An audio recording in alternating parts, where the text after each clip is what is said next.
There's a greater need for transparency by the Victorian Electoral Commission to actually be independent of political influence, especially that may be exerted on it by the Andrews government, which is why independents and the minor parties should insist that the VEC declare it will behave fairly and appropriately.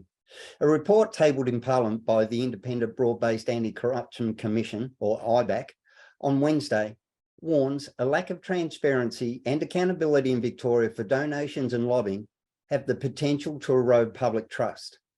Robert Redlich went on to say that lobbying regulations must be transparent and hold both lobbyists and decision makers to account in order to protect the public interest.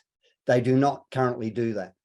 Well, if nothing is done, the corruption risks around lobbying are not only real, but imminent, the IBAC Commissioner said. And Victoria's Integrity Watchdog says that the risk of corruption through lobbying is real and imminent, and has called for the state government to beef up measures to increase transparency around access to politicians and political fundraising. And joining us on The Informed to talk about this is Sherelle Ainsley, independent candidate for the seat of Nepean. Jack Curran, if anyone can, Jack can, our citizen's voice. We've got Caroline Council, one of Australia's leading family law practitioners. We've got John Heron, who is the Darren Hinch Justice Party candidate for the Northern Regional seat in the Victorian election, and Mario Beeks, the author of Blood-Soaked Soil and security consultant. Welcome, team. Good morning. Morning. Now, who wants to start off on this one? Why don't we take, first of all, ask is the VEC a solid institution? Because you mentioned IBAC and the Ombudsman, a whole range of other supposed watchdogs, that there's a lot of doubt in the Victorian community whether they're impartial. And is that, if that's not a solid institution, and we know democracy is in trouble in Victoria, then we're really on a slippery slope. I had a bit of a look at it, and the chairman is not a political appointee. He's an old, I'll say from a military perspective, he's an old Army general, seems to be very, very solid. So there doesn't seem to be, and I know some people that are employees of the VEC, and they assure me that it's solid. But there's a few little decisions lately. One of them, that you may not know, is that the site of the polling booths for pre-polling is not going to be announced until 12 days before pre-polling opens. What that does is really disadvantage independents, because they've got very little time to organise volunteers that go to these pre-polling booths. At the last federal election, that was a very crucial thing, pre-polling. It's about 30 to 40% of voting now. It's really high. Now, guess which group has an army of volunteers where that would suit them down to the ground? And what colour shirts would they be wearing? Red. Now, Cheryl, you've recently had some interactions with the VEC over the what appears to be a dodgy fundraising letter that was issued by the Andrews government. How did you find your interactions with them? Look, it's a bit of a black hole. I put my complaint through. I got the, almost auto reply saying that they're looking into it and they've passed it on. And I followed them up again, and I'm continuing to get that we're looking into it, we can't talk about it. Now, what I'm asking for is transparency, and it to be swift before the pre-poll starts, way before, so that voters have that chance to digest whether what the Andrews government has done is legal or not, and then be able to cast their vote in that way. But not only that, just like John was saying, is this unfairness, I guess, for all candidates, because if what the Andrews government has done is okay, which would baffle me, but let's hypothetically say that they rule that way, every other candidate, whether it be a minor party, whether it be an independent, should have the right to employ those same tactics. And at the moment, because there's no transparency and no ruling on it, all the other candidates are sitting and waiting and saying, can we employ these similar tactics? So I think it's disadvantaging voters, it's disadvantaging all other candidates, and they just keep saying, oh, we're looking into it or we can't comment. So I just feel it's so unfair. Obviously, there may be a little bit of a motivation because their boss or their bosses or whoever they see to be winning the election will probably have some influence. And I guess even with what's happened in the last couple of days with the Liberal Party and the questions around whether they're sending out, the postal vote, forms is okay or not. Again, let's get clarity. Let's just have transparent and open, views for all voters out there to know if they're abiding by the law or if they're not. Exactly. Michael, it beggars belief. This isn't the first rodeo that's been organised for an election. Like, I do not understand why these goalposts move so frequently. It's almost as if it's the first election ever being held. Why is it that the independents don't get the same sort of fair treatment as the major parties who have the armies of volunteers? Why do those goalposts move? I mean, the AFL, they tinker with the rules. We expect it every year. But for elections, surely this sort of stuff should be set in concrete and it should be fair to all and it should be assessed. Of course, you can review, but it just beggars belief that they're able to do this and get away with it. Who would have guessed, though, after the tabling of the report in Parliament, that the Andrews government has said that they will implement most of the report's recommendations, but they will do it after the election, or they will include it into the review that they're having after Michael, the election. This is their stock standard approach. And I think, for example, in my neck of the woods, in relation to the Royal Commission in relation to family violence, they said the same thing then. We're still waiting. Years on, we're still waiting, not only for the implementation, but the proper resourcing and the proper implementation of the recommendations of the Royal Commission. That's their stock standard approach. Oh, yes, nothing to see here, folks. Move along. We're going to do everything that's been asked of us. And then, ... they don't.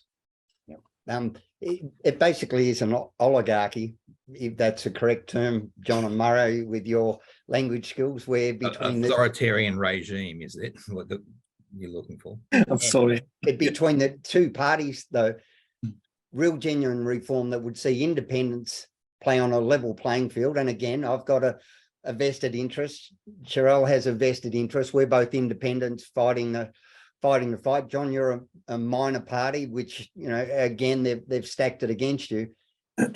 Both of them are happy. So while they may seem on opposite ends of the political spectrum or ideologically not aligned, self-interest is a wonderful motivator, and both of the major parties have that self-interest to keep things as they are. You just have to look at the donation laws and how that all works. So they've obviously been really tightened down. The donation limits are quite low, I guess.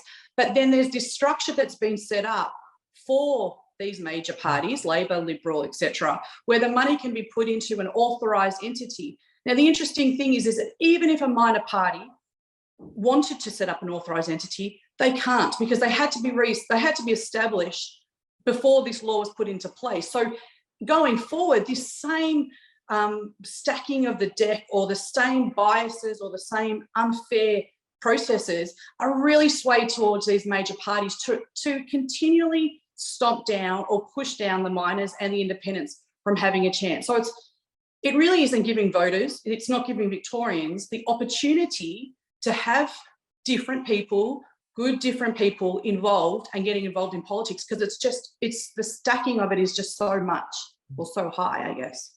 Yeah.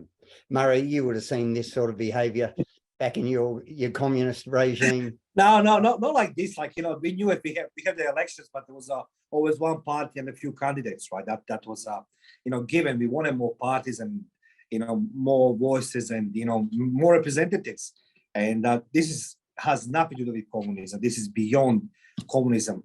It's a totalitarianism. It's just in full spectrum. That's I can compare with this what's happening in Victoria. But don't forget one thing, that Daniel Andrews, was running his campaign from the day number one on the COVID stage. He wanted to be presenting himself as a savior. Look at his language and his body language and the posture and everything else.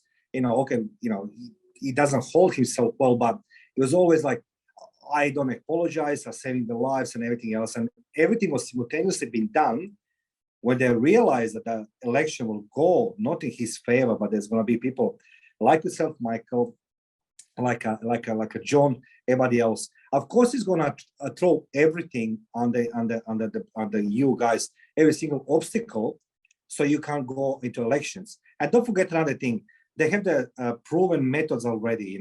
Everything what they promise, as Caroline said, nobody follows up. We're promising, but nobody call them accountable. Of course, I can be Premier of Victoria. I'll promise you, everybody going to have your own TV stations and radio stations and anything else, but nobody hold accountable government in Victoria. And now you guys, you independent, you are that one force which they've been seen and reckoned as a potential threat to the both parties, not just the one. But what is happening in Victoria, it's beyond the communism. I'll tell you right now, John and I can argue, but this is beyond the communism. Even in communism, you can voice yourself out. In Victoria, it's a one-man opinion. It's more like a North Korea. That's beyond. A big lie here. Yeah, that's and worse than that, it clothes itself with the veneer of democracy. That's what I find so offensive about what's currently happening in this great state. If I say something, democracy is a free of choice, right? That's a democracy of what I learned. In Victoria, you have no free of choice. That word is being prostituted so heavily, but democracy, not just in Victoria, everywhere across Australia, democracy is a freedom of choice, when you can choose. That now current situation in Victoria is not a democracy, because people can't choose Michael because you can't hear for him. You can't hear for the John or for everybody else, because I put it there myself, on all possible outlets and stopping people to be heard. So that's not the freedom and the democracy. That's for me. Sorry. I'm a little passionate today. Sorry. Yeah, that's okay. Jack, as an enthusiastic observer and our citizens' voice, how much of this stuff dissuades people or just puts them off, where they just don't want to listen because, they get so frustrated and they feel that the game's rigged, so they're not going to play or be invested and involved properly, do you think? Was that a statement or a question or both? Because you've sort of pushed me to an answer of, we're not interested, we don't care. So I, as citizen Jack, will bring it back to the table, and that table is for everybody. So basic kitchen table. There's a great article written by an executive producer of this show, by George Hazim. Thornburn's resignation is Australia's own town square execution, right? What does that say? What does that article say? Please go read it. There's a lot in there. There's a lot to unpack. He speaks the truth in that. So I see George as a truth warrior. He's old school journalism, right? So let's bring it back to the table. For me, I want to bring back basic fundamentals. Go back to the cloth that our forefathers weaved. Moral society values. That article brings out points. I'll just highlight points. AFL, Essendon, Dan Andrews. Sports, politics equals woke. For me, take woke, put it on a boat, collect them on the boat, put them out to Christmas Island, and let them have their first woke island on planet Earth, right? Get wokeness off my kitchen table, get climate propaganda off it too, get away from my children. Teachers, politicians that teach this and speak this, right, need to get away from my children and should be treated by professional health professionals. That's where we need to go. So the system is broken. We understand that it's tilted in one direction, but there are good people in this system. So let's fundamentally get back to the basics of our constitution and our morals and our values. Everything else will work itself out. Full stop.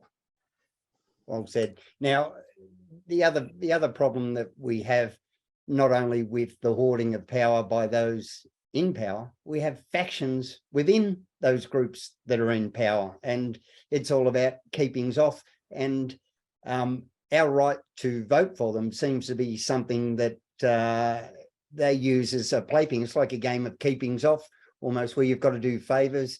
John, you've spoken extensively about, starting off how to hand out how to vote cards and next being appointed as a minister that has such a big impact on our lives. Look, also when you're talking about reform or people in the system, again, let's have a quick health or reality check on what happens overseas. So let's say, where's the latest election? Italy. So you've had some new parties emerge there. That sort of emergence, and we talked about the French election earlier, that sort of Brazil's having the same sort of situation at the moment. That reform or emergence of parties is not possible in Australia, given that duopoly of parties. It is, number one, we've all been hoodwinked to think that compulsory voting is a good thing, right? So we have, so we have Costa Rica and Australia, the only one having compulsory voting in the world, and that has what that does is actually you've got a whole lot of people that really don't care about politics but sway a lot of elections, right? So that they're not really invested in politics. And the other thing that we've had on this program several times is the type of voting system. We've got preferential. I'm always a big fan of multi-member proportional. The only other country that's dragging its heels is Canada. So that's very similar to here. You've got Trudeau on 31% of the vote, is making 100% of the decisions and no upper house, right? So we all shrug our heads and go, oh, it's bad, etc., etc. Australian society is its own worst enemy, right? We should be open to these changes and looking outside the world to see how that's going on. And we're not doing that. So as much as we blame other people, we've got to look into ourselves to see if we've got the will to change it.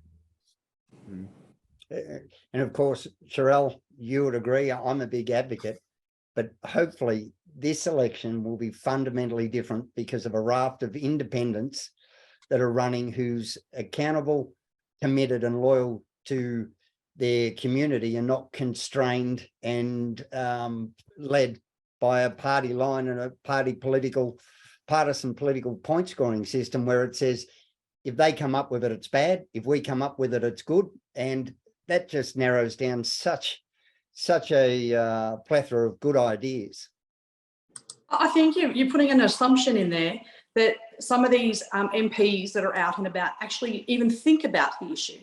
Like I believe, like a lot of the Labor MPs, they don't think about it. They just vote with what they're told. So they're not even considering whether it's right or wrong. They're just voting along party lines. And that's where I think it is absolutely flawed. We should be representing, it's representative of that district or that region, and they're not even considering what that region wants. And that's what I'm out there telling my people in my electorate is I actually want to hear what you want. I have my own opinions, yes, but at the end of the day, I am representing you. So it is the group. And sometimes what the group wants, the whole of the electorate, may not align with me. So I either have to try to educate them into why I believe the way it is, but ultimately it is the people of the district and the, within my Nepean electorate that it's their voice. I'm a representative. And I think that the whole of our politics has forgotten that. It's just this game of, whatever Daniel Andrews wants, everyone in red has to vote for it, as you said. So I really want to get it back to those basics. Can we get it back there in this short period of time? It is a real hope. It's a real hope. And the only way we can do it is by speaking to people, directly to people. And as Jack said, what they want around their kitchen table is someone that listens to them and actually what their concerns are. So that's what I'm trying to do. But of course, Sherelle, it requires those elected then to take on the challenge of changing the system. And I think John makes some incredibly important points, hopefully then backed up by the Australian Law Reform Commission or the Victorian Law Reform Commission, to shake down the system, to work out where the bugs are. And as I said, to create that level playing field leading into either federal or state elections. It's utterly ridiculous that we're being left behind the rest of the world. I'd be a little worried about letting us out of compulsory voting until you have a populace that's actually basically educated. And I don't think we are properly educated in relation to the political systems, not like, for example, the rigour with which happens elsewhere in the world. But it would be good to see the citizenry take, as you say, John, some responsibility for the outcomes that we end up with. But I'm wondering to what degree they've been hoodwinked by the established parties, or whether there's just wells of ignorance, or whether a lot of Australians simply don't care about what's going on. And what we've seen with the diminishment in the quality of journalism is we're not seeing, Jack, sufficient number of articles produced by the likes of George Hazim educating the populace as to what's going on. It's the whole sort of smoke and mirrors thing that's occurring at the moment, both at state and federal levels, I'd say. Just a little historical thing about New Zealand adopting multi-member proportional in the late 1980s is that they'd had enough of a PM getting in on 30% of the vote. So, and they had an upper house that was completely useless. So they all got together and said, like, it's not representative. And when they introduced multi-member proportional, picking up on what Sel said, in their system, so local, the way it works, you get 2 votes. And sorry, that wasn't a salute to anyone there, but the vote that you have locally, 25% of people don't vote for that party in their little electorate area. They vote more for individuals. So it's very representative of local people at all. They reserve 4 seats for the Maori population as well. And they demanded change to do that. And so New Zealand society politically has always been ahead of Australia. You can call it progressive or what. But again, if they rose up to change that, I don't see any change to that. And I can see here we're all, a lot of people here are cemented on this and the misconception of compulsory voting. You know, again, just ask yourself again, is Costa Rica and Australia in the right grouping, or is the other 175 nations in the UN right? They do make good coffee though, John. Indeed. And they don't have a military.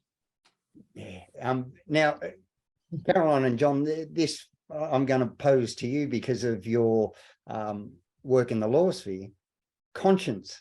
The fact that we have a thing called a conscience vote, to me, that is abhorrent. So the only time you get to follow your conscience, do what you personally think is right, is when you get permission, when it's a special occasion. Yes, you can do what's either morally, ethnically, or, you know, best for your community. You get that chance to do that only when we as the party say you can.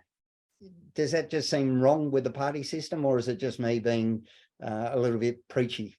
Well, Victoria, just very quickly, just take 2 examples. Somyurek and that woman, okay, decided to cross, and their persona non grata, they're absolutely finished. Now, in the US, again, overseas, you've got a 2-party system there in the US, but in the House of Congress and Senate, very common to cross the floor on a personal ideological issue. And some Liberal Party people did that last year on, I think it was, well, certainly some of the gay marriage reform years earlier, but there was a conscience vote on abortion as well, and some crossed the floor. But the red shirts, you cross the floor and the lever comes out and you fall through the floor down to the dungeons, right? So you're finished. Yeah, my observation is similar to John's. The Liberal Party make a point of saying, we are a party, but you are individually elected and you can make whatever vote you choose. The Labor Party is a lot less forgiving, as John has pointed out. And if you've ever sat and watched Congress vote in America, which I've had the pleasure of doing, it's an absolutely fascinating process where you've got no idea how the individuals are going to vote until they vote. It's not done along party lines. And I was there, watched a succession of votes being made, and I couldn't call it. I would have lost a lot of money if I was betting on it, let me tell you, because it was according to the individual and how they chose to vote. It was fascinating. Yeah, there's no whistleblower protection in politics, is there? It's called a golden parachute. Yeah, it's true. And we saw what happened with Christine Keneally being parachuted in. is the electorate starting to wake up to some of the less savoury sides of politics? Anyone? My experience is that in general, people out in the community are a bit sick of politics. So we know, and there's a band of people that are understanding that people are being parachuted in. But I think a lot of people don't even know until the day they go up to vote, potentially who's even running. So I've been out and met so many people, and I'm like, I'm an independent, and I'm trying to stand up for our community. And they go, oh, is there an election coming? When is it? Yep. And it baffles me, that, and look, we're still 6 weeks out. So, the media will really ramp it up in the next couple of weeks. But to not know that, and I get that regularly, it surprises me. Can I add something on this one? In case that in Victoria, Daniel Andrews wins again, I was doing some small analysis. The gentleman is very quiet now, Premier, except talking about crossings and more concrete and more promises and anything else. But what do you think? What behavior would be if he wins election in November? Should we're going to be more vindictive towards independents, or to the people who are try to raise the voice against him? This is what I was trying to think about. What behavior is going to be in case he wins? Well, during the lockdown, he often touted that the people gave me a big mandate last election. I can put in whatever pandemic legislation I want. All right. So that's the answer to that. All right. In other words, he'll just double down. Seriously, communism was a joke compared to this. Totally. And a little thing with Giselle, what she pointed out with, and I noticed this at polling bursts, half the people don't even know there's an election and who they're voting for. You see them come up. Again, that's my point. I mean, why force them to vote? If they're not really invested in the system, just make it voluntary. In America, about 55% of people turn up. I just can't understand the argument of you're forcing the vote and therefore that's democracy. I just don't understand it. Ancient Greece didn't have that, where democracy kicked off. It's nonsensical to think that you force those people to vote and you don't get the skewered outcomes, because, folks, we're here now because of that. Yeah. And not to mention, we've got a whole new band of voters coming through with all the younger kids that have just come out of school who are now signing up because they've turned 18 to vote, who have they had, I think, Carolyn, you were saying earlier, the education around how the system works, or are they just being sold what to vote? So we've got a whole, new set of voters coming in that could have an influence, which, I definitely see your point, John, there. I agree with you, because my son it's 18 and 19, it's going to be 20 soon. So last election, it was his first elections, and doesn't matter what value, I spoke about, whatever it is, it's everything what they taught in school, so it's more like woke and more, the diversity and everything else, and we destroy the planet. That was this, so whoever offers this young generation, we're going to save the planet, you don't need to work nothing, sit at home, just going to hold the hands and sing Kumbaya, they're going to vote for them. That's the truth. Younger generation that's going to do this. Believe it or not. And I saw my son, in front of my eyes, and I was disappointed. And I said to him, this is your choice. So, go hug the trees now, and the people who told you going to save the planet. And this is not Teletubbies, we go hug each other. This is the politics, and these people make a decision in your name. Now they didn't done what they told you they're going to do it, and now you're blaming me again. So younger generation needs to be educated. Yeah, and another point that I've raised before with our political editor, Anchor Sahin, new arrivals to Australia aren't taught the different voting systems for Victoria, the preferential, the group voting, as part of their citizenship test. If we can't grasp it in its detail as people who've interacted with it all of our lives from 18 plus, what chance is there of proper representation for new arrivals in Australia to make sure that their votes are being accurately represented as well? I didn't know we were allowing new people in, Michael. That's news to me. Sorry, back when the borders were open, but it takes a couple of goes to get it. I'm not sure who Novak Djokovic would vote for, though, anyway, even if he did have a grasp. Well, it wouldn't be Dan. No.